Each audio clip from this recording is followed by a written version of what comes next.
सम्पूर्णमा नमस्कार। आज मैले कवि शिरोमणि लेखनाथ पौड्यालको तरुण तपसी काव्यबाट यहाँ रहेको षष्ठ विश्राम अन्तर्गतको चरीको बिलाप कविता वाचन गर्दैछु। सबैले सुनेर साथ दिनुहुनेछ र आवश्यक सल्लाह र सुझाव पनि अवश्य दिनुहुनेछ। षष्ठ विश्राम। शिकारीको झम्टा तन बीच परेथ्यो जब अनि चरी बोल्यो चिची गरिकन कठै व्याकुल बनी ममर्ने बेला भो तर मनुज तिम्रो मनुजता कता भाग्यो त्यसको फरसक गर है तिमी पता कहाँ कस्तो तिम्रो उदरमय त्यो दुर्भर धरी कहाँ यस्तो सानो सरल मति निर्दोष मचरी दया माया छोडी मनुज किम कुन तृष्णा बस परी मट्याङ्ग्राले हान्यो मकन तिमीले आज यसरी नसक्छौ यो आँसु टप टप टिपी चप्प पिउन नसक्छौ मासुले दिनभर घाएर जिउन नसक्छौ यो भुत्ला लिकन कुनै वस्त्र सिउन चुड्यौ व्यर्थै मेरो मनुज तिमीले जीवन किन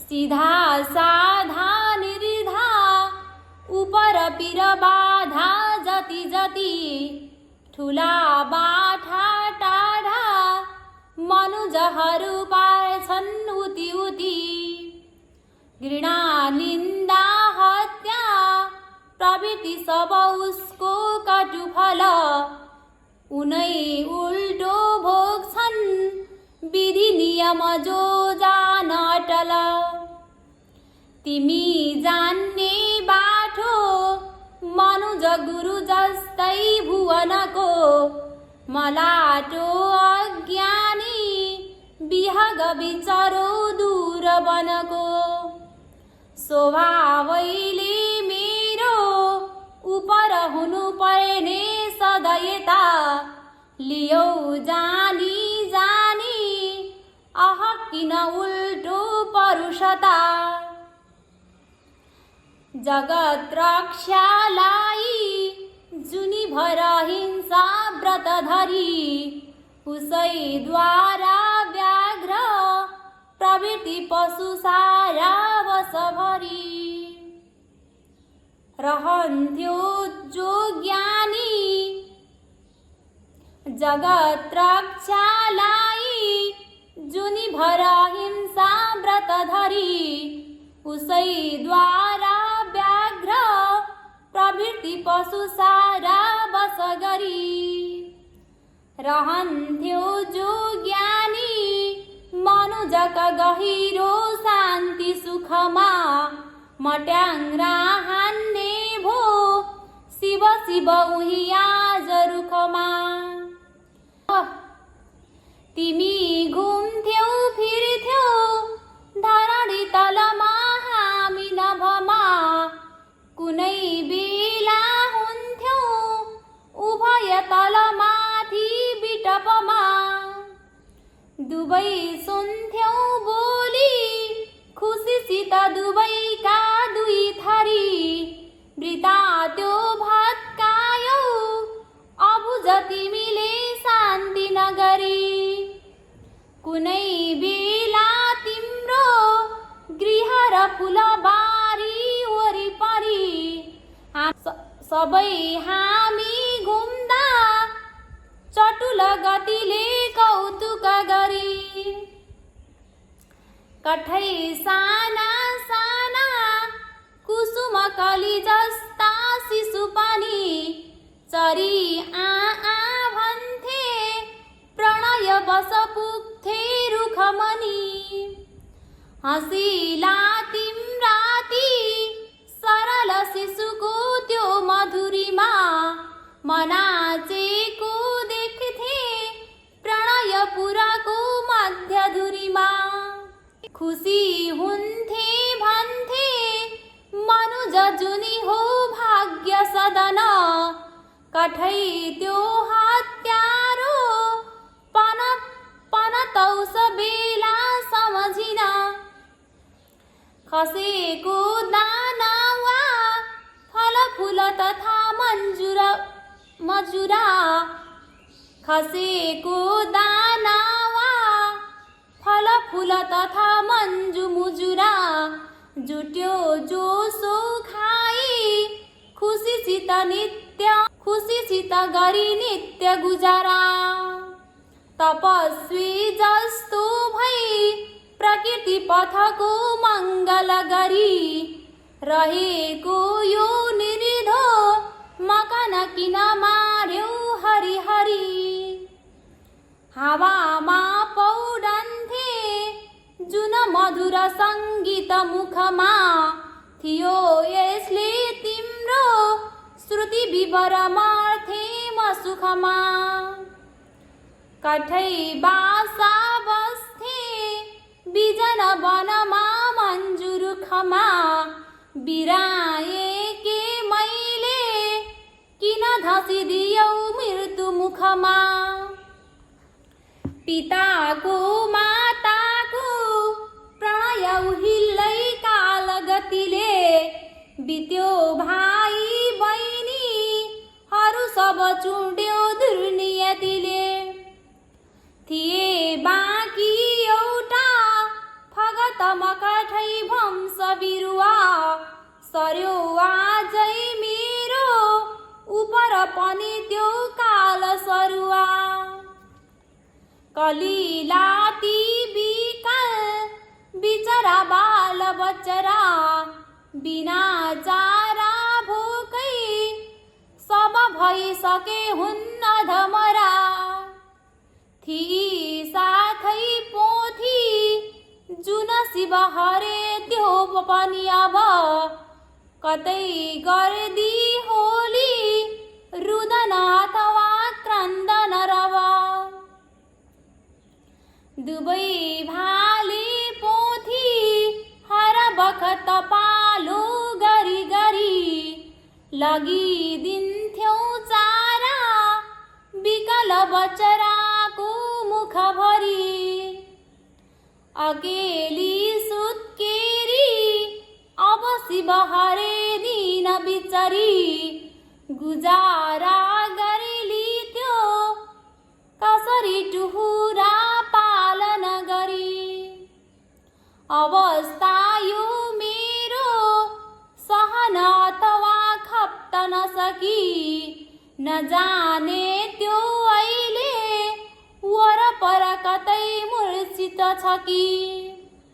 मरी पो हाली वा प्रिय बिरहले मार्ग बिचमा पुगी वा औताई बिकल बचराकै नगिचमा। कदाचित त्यो मेरी प्रणय पुतली व्याकुल बनी रुँदै खोज्दै आई वरपर भने मृत्यु नगनी। नहाने है बाबा बिकल बचरा हुर्का नदिए पृथारको चरको शिशु मरणको पाप नलिए। कहाँ त्यो सुत्केरी प्रणय पुतली त्यो गुण कहाँ प्यारा साना शिशुहरू कठै त्यो सुख कहाँ प्रेमी साथी स्मरण पनि हा कष्टमय भो कठै मेरो लेखा अब सब कुराको प्रलय भो। न चाँडो जाने भो सहजसित यो प्राण पवन न सक्छु यो बाधा सहन अथवा न थामिन्छन् आँसु न त छरु केही जीवन गति। कठै कस्तो पापी कति कुपित यो क्रूर नियति। शिला खोजी चढ्ने सफर सुख गर्ने गगनमा, ठहर्ने शाखामा मधुर सुर भर्ने पवनमा।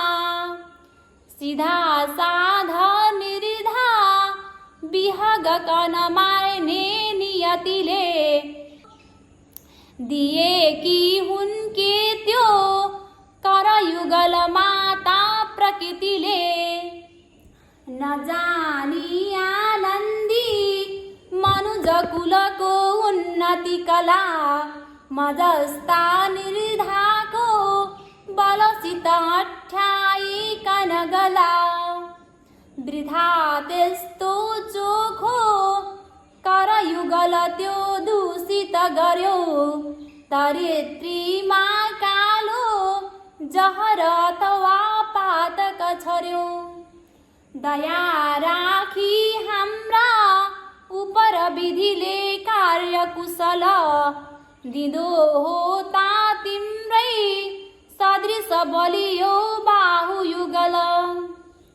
पुगी टाढा टाढा फल फूल टिपी लाखन थरी, भरिदिन्थ्यौ ल्याई प्रणयसत तिम्रो घर भरी। चुचो सारै सानो धन फगत हाम्रो छ त पनि, कुनै देख्न साथै थकित जन भोको रुखमनी। चुचैले पाकेको फल फूल चलाई बल गरी, खसाल्थ्यौ त यो खाओस् भनिकन दयाको बस परी। दया हो पृथ्वीको अति चहकिलो पारसमढी, दया नै हो कालो भव जलधिको मुख्य तरणी। दया त्यस्तो त्यागी मनुज किन हिंसातिर झुक्यौ, म मर्ने हो मर्छु तर तिमी नराम्रोसित चुक्यौ।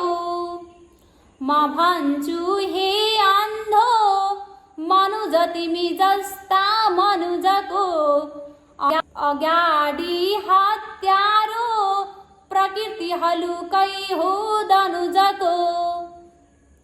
यही तिम्रो पापी प्रकृति सब तिम्रा घर घरै, घुसी लाखौं लाखौं पुरुष कन पार्ला कि ठहरै।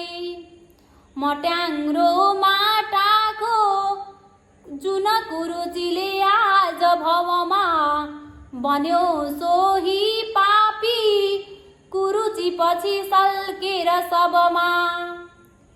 कडा गोला गोली कठिन चिजका लाखन थरी, खडा भई पार्ने छन् सकल धरणीमा थरहरी। यही तिम्रो हिंसा छल कपट ज्यादा प्रबल भई, सिधा साधा निर्धा अबुझ थिचिँदा आखिर सबै। अशान्ति ज्वाला जो मुलुक भर बल्ला दनदनी, यसैमा पर्ने छौ जडमतिमा जस्तै तिमी पनि। चराको झै तिम्रो गगन तलमा सर उडने, कुनै बेला आयो नियति गतिले तागत भने। यही हत्याकारी कुरुचि बस भई पागल सरी, अवश्यै पार्ने छौ सकल पृथ्वी प्रेत नगरी। बढ्यो स्या स्या ज्यादा अभयसित जो अन्तिम कुरा, म भन्छु यो राम्रो किसिम किसिमसित सम्झे तिमी पुरा अहिंसाको गङ्गा जल बिना सबै उन्नति कला खरानी भई तिम्रो मनुजन गरोस् दीर्घ सुकला।